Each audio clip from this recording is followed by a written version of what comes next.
In this video, I'm going to show you how to add a moderator to your Whop step by step, so you can give someone the right access to help manage your community, support your members, and keep things running smoothly. This is a really useful setup if your Whop is growing, and you want to bring in a trusted team member without giving away more access than you need. And if this tutorial helps you out, make sure to hit the like button and subscribe for more simple software guides just like this. Let's jump in. First, open your browser and go to whop.com. Once you're on the site, sign into your account. After logging in, make sure you're on your home feed. This is important because the dashboard tools and team options are easier to access from here. On the left-hand navigation bar, click Dashboard. Then, in the top left corner, select the community name for the Whop community you want to manage. If you run more than one community, double-check that you're inside the correct one before making any changes. Now that you're inside the right dashboard, look at the sidebar on the left. Scroll down until you see All Tools, or if your dashboard is shortened, click More to expand the full menu. From there, select Team.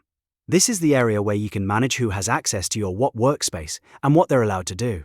Once you're on the team page, you'll see the option to invite someone new. In the top right corner, click Invite Team Member.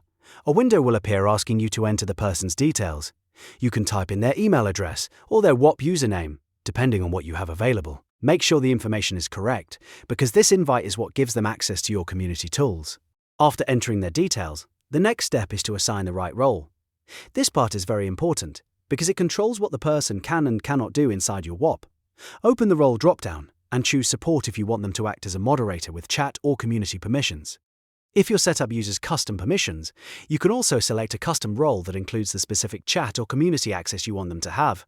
The goal here is to give just enough permission for them to help without giving unnecessary access to the rest of your dashboard.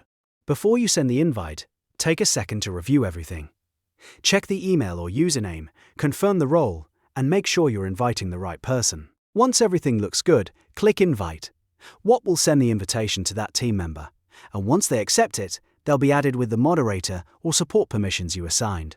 And that's it, you've successfully added a moderator to your Whop. From here, they can help manage conversations, support members, and take some of the workload off your shoulders. If you found this video helpful, don't forget to like and subscribe, and I'll see you in the next tutorial.